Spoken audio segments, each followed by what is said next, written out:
Hey guys, welcome to my channel. My name is Atif Iqbal और मैं आज एक वीडियो पर डिस्कस करने वाला हूँ। ये कोई रिएक्शन की वीडियो नहीं है। इसमें मैं बस एक अपनी बात रखना चाह रहा हूँ कि कैसे एक वीडियो अभी वायरल हुई है जहाँ पे एम्स के स्टूडेंट मिल के उन्होंने एक स्किट तैयार करा जिसमें वो स्किट मैं ये बोलूँगा कि इतना ज़्यादा अपसर्ड था। मतलब कि क्या सोच के बनाया, कैसे बनाया, ये पता चल रहा है कि जो होस्ट था जिसने बनाया था उसका नाम शोएब आफ्ताब था।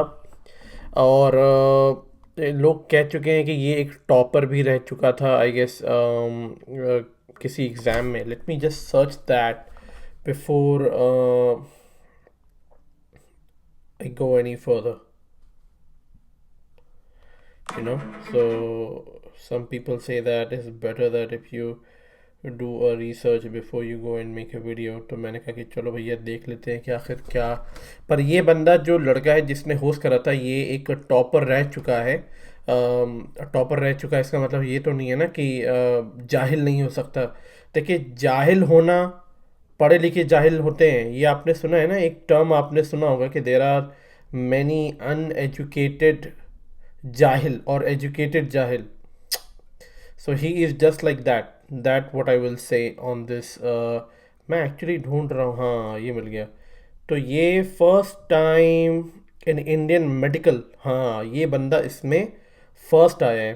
तो ये बहुत ही अपसर्ट की बात है कि आप एक ऐसा स्क्रिप्ट तैयार कर रहे हो, इतना बड़ा हॉस्पिटल, इंडिया का number one medical college AIIMS, उसके अंदर ये स्किट तैयार हो रहा है। मतलब वहाँ पे टीचर नहीं है, प्रोफेसर नहीं है, कोई देख नहीं रहा है, कोई बोल नहीं रहा है।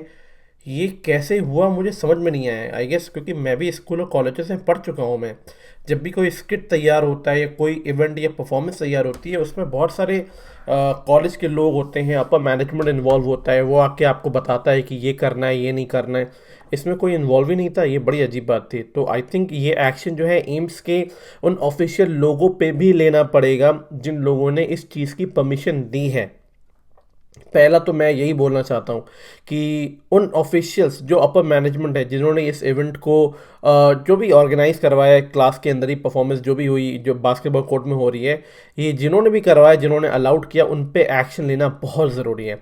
आफ्टर दैट शोएब आफ्ताब, मैं ये कहना चाहता हूँ कि इन्होंने अगर ये स्केच बनाया, इसको तैयार करा, तो उन पे भी एक्शन बिल्कुल लेना चाहिए।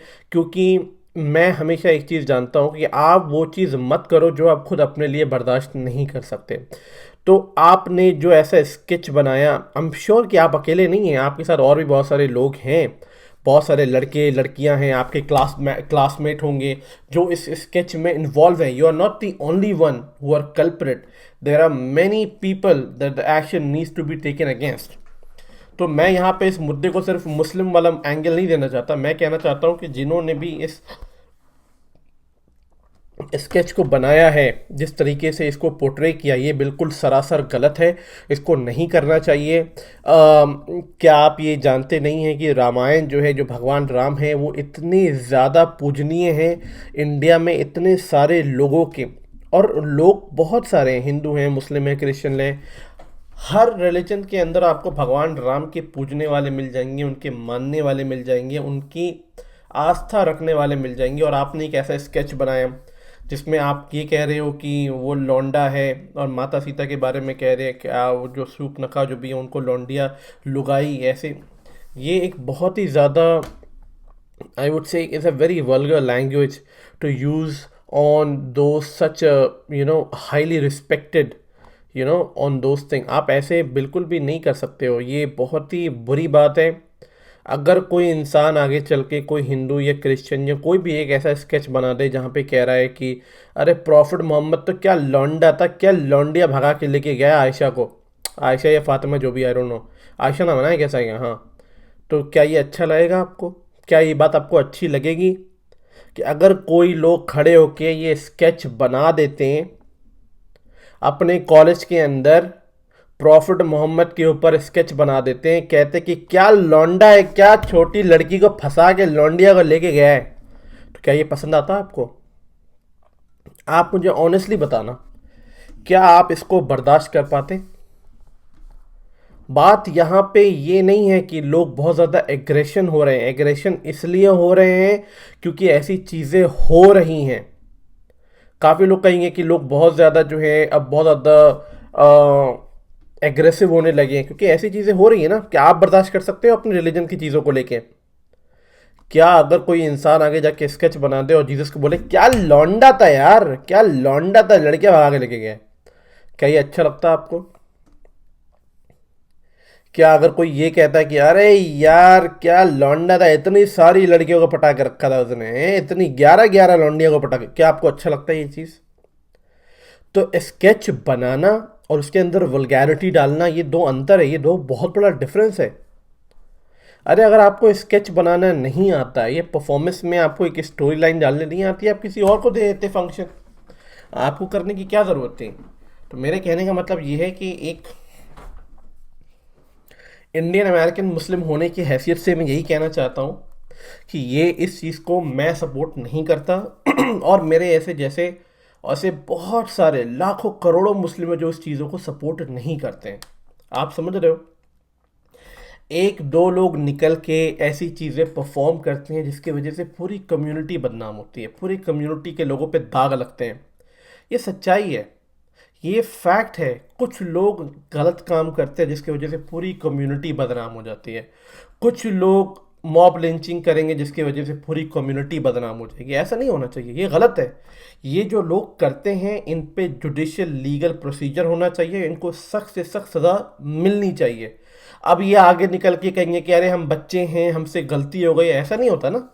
आप पहले किसी का मर्डर कर दो फिर बाद में कहो कि हम छोटे हैं, बच्चे हैं, हम तो स्टूडेंट ही हैं, ऐसा नहीं होता है sir. This is not right. अगर आपने इतनी पढ़ाई करके आपने मेडिकल कॉलेज में गए हैं, आपने ये सब किया है, तो ये आपसे कैसे हो गया? आप तो पढ़े लिखे हैं, नंबर वन आए हैं टॉप इंडिया में, इतनी बड़ी आबादी में नंबर वन आना कोई छोटी बात नहीं है, बहुत बड़ी बात है। उसमें आपने ये गंदी हरकत करी है, so this is something which is not acceptable as being a Indian, as being an American. I do not approve this.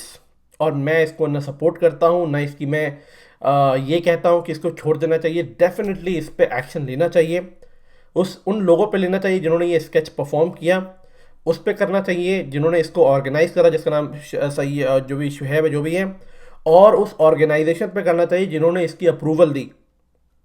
तो ये एक्शन लेना बहुत ज़रूरी है। बात यहाँ पे ये नहीं है कि स्टूडेंट थे, बात यहाँ पे ये है कि आप इतने सीक्रेट चीज़ का कैसे मजाक उड़ा सकते हो। जैसे कि मैंने अपनी ज़िंदगी में रामायण से बहुत कुछ सीखा है, मैं बहुत इज्जत करता हूँ। यहाँ पे एक भाभी को माँ की तरह मानने वाला, उसके छोटे भाई लक्ष्मण, भगवान राम के लक्ष्मण की इतनी अच्छी गाथा है जो कि लोग सुनते हैं, तो मैं कहता हूँ कि इतनी वैल्यू मैंने आज तक किसी रिलीजन में नहीं पढ़ा।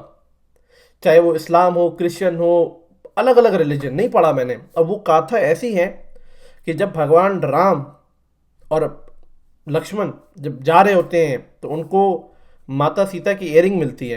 तो जब वो इयरिंग उठाते हैं और जब रावण उनको किडनैप करके लेके जाता है तो माता सीता अपनी चीज़ें गिराती जाती हैं अपने विमाना से। तो जब भगवान राम वो इयरिंग उठाते हैं, और ये मैं अपनी काफ़ी वीडियो में बोल चुका हूँ ये चीज़, क्योंकि कितनी हाईली वैल्यूज बात है ये, और वो इयरिंग नीचे गिरता है और फिर भगवान राम उसको इयरिंग को उठाते हैं और भगवान राम लक्ष्मण से कहते हैं कि लक्ष्मण क्या तुम इस इयरिंग को पहचानते हो? तो लक्ष्मण क्या कहते हैं, कितनी बड़ी बात है, इतनी हाईली वैल्यूज, और तुम उसको कह रहे हो लौंडा। अगर तुम्हें इतनी ठरक है तो तुम मेरे भाई से सेट कर लो। ये क्या लैंग्वेज है? आप किसके बारे में कह रहे हो यार? आप उसके धूल भर भी नहीं हो, आप उन इन इन बड़े लोगों के थूक के बराबर भी नहीं हो और ऐसी बातें कर रहे हो आप। भगवान लक्ष्मण ने कहा कि मैंने अपनी माता सीता, भाभी, माँ जैसी समान भाभी के अपने चरणों के ऊपर मैंने कभी देखा नहीं है, तो मैं नहीं कह सकता कि ये किसकी इयरिंग है। भैया कितनी बड़ी बात, कितनी बड़ी बात, इतनी हाईली वैल्यूज वाली बात। उन्होंने कहा कि मैं अपनी माता, भाभी, माँ समान जैसी माँ को मैं अपने पैरों की चरणों के ऊपर नहीं देखा मैंने आज तक। कितनी बड़ी बात है, इतनी हाईली वैल्यूज वाली बात। और ये तो एक छोटा सा इंसिडेंट है, ऐसे बहुत सारी चीजें हैं जो कि अगर मैंने कहा ना तो इतनी हाईली, और क्या रामायण या भगवान राम, माता सीता, भगवान लक्ष्मण, क्या ये सिर्फ इंडिया के लिए पूजनीय है? क्या आपने दुनिया नहीं देखी? इतनी ऑल ओवर द, कितनी बड़ी बड़ी इंडोनेशिया में, मलेशिया में, कितनी कंट्रियों में इसको परफॉर्म किया जाता है इस इवेंट को, और वो बहुत अप्रिशिएट करते हैं, इनको पूर्वज मानते हैं अपना।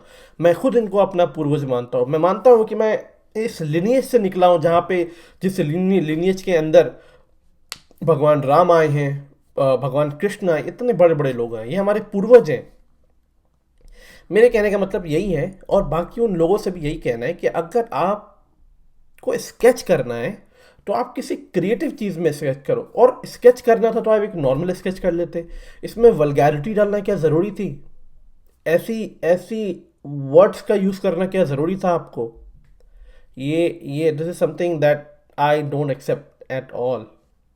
मैं बड़ा ही नॉन वायलेंस इंसान टाइप का आदमी हूँ, मैं इन चीज़ों से दूर रहता हूँ, मैं ऐसी बातें नहीं करता। मैंने अपनी मेरे अगर आप चैनल पे पहली बार आ रहे हैं, मेरे हज़ारों वीडियोज़ हैं। हज़ार तो मैंने ज़्यादा कह दी, मतलब मेरे का कई 100 से भी ज़्यादा वीडियोज़ हैं। उन सब में मैंने भगवान शिव का हमेशा जिक्र करा है, अपनी वीडियो में भगवान शिव का मेंशन करा है मैंने, क्योंकि मैं भगवान शिव का मैं बहुत मानता हूँ। मेरे आराध्य हैं, मेरे गुरु हैं, मैं उनके उनके बताए हुए चिन्ह पे चलता हूँ। वो मेरे गुरु हैं, मैं उनको बहुत मानता हूँ। और ये कोई ऐसी बात नहीं है, और कोई आके भगवान शिव के बारे में उल्टी सीधी बातें करेगा तो मैं बर्दाश्त नहीं कर पाऊंगा। आई नो मैं गाली नहीं दूंगा, but something that will be very hard for me to accept. तो ऐसी बात करना ये बिल्कुल सही नहीं था। जो बात मैंने दोहराई है इसको आप रिपीट ज़रूर करना, कि क्या अगर वो आपके रिलीजन के बारे में बोलेंगे तो क्या आपको अच्छा लगेगा? ये आप शुक्रगुजार बनो कि अभी तक इंडिया में कोई आया नहीं है लाठी चार्ज करके आपका कोई मर्डर, ये जो बांग्लादेश के अंदर इंसिडेंट हुआ है वो आपके साथ नहीं हुआ है। क्योंकि यही डिफरेंस है इंडिया में और बांग्लादेश और पाकिस्तान में। इंडिया में बांग्लादेश वाला सिस्टम नहीं है मेरे भाई, वरना अभी तक आपका हाथ पैर सर अलग हो चुका होता।